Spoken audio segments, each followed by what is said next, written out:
morning, this is Heather Hoffman, and today I am showing you some Copic coloring on these flowers. I had a card I made several weeks ago, and I did some Copic coloring on some peonies. It was a new release, and I had a request to show how I did it, so I thought I'd make a video kind of sharing my process a little bit. So first of all, I have my Copic colors that I picked, and what I like to do is grab a little scrap of the same paper that I'm going to color on. When I kind of have a random color combination like this, and I just kind of start scribbling some of the colors and playing with them just to make sure that they blend well and look good. And as you can see, that gives a good floral effect, and I like those colors. The colors I'm using for this are Y23, which is my yellow, R11, which is my pink, YR04, which is my orange, and then R14, which is just kind of a pale red kind of color. And I'm starting off, at the very beginning, I'm just doing one petal at a time to kind of get my blend and figure out how I want to do it. I'm building from lightest to darkest. For me, I'm doing yellow to pink to orange to red, and then kind of blending back through the colors along the edge. This is just Nina 80-pound cardstock. It's not like super fancy coloring cardstock. It will bleed a little bit if you get a lot of color on there like I'm doing. I wasn't too worried about that because it was sort of a watercolor effect I was going for, so that didn't bother me in the least.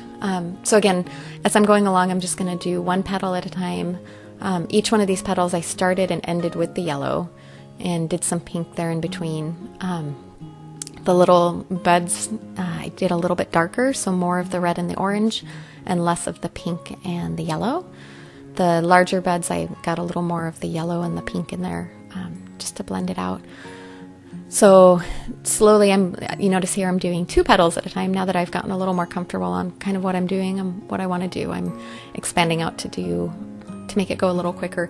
The entire coloring, the whole full speed video on this, it took me a total of about 12-13 minutes to make the entire card, including some splattering that I'll do at the end. So it really doesn't take that long to do this, depending on how large your image is.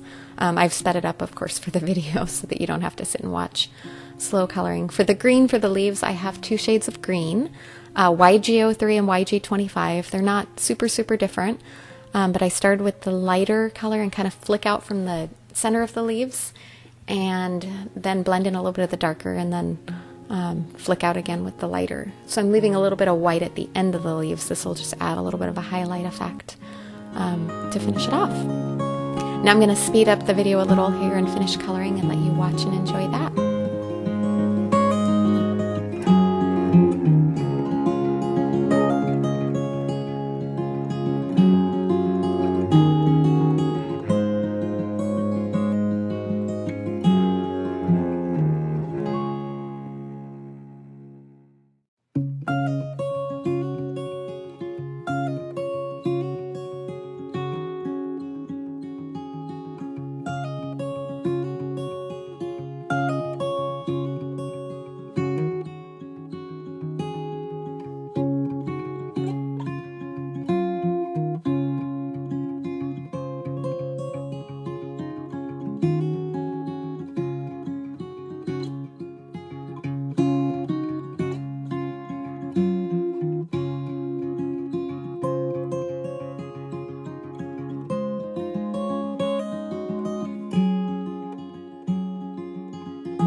Okay, now that I've finished the coloring, I'm gonna add a little bit of gold splatter, show you my favorite way to do that.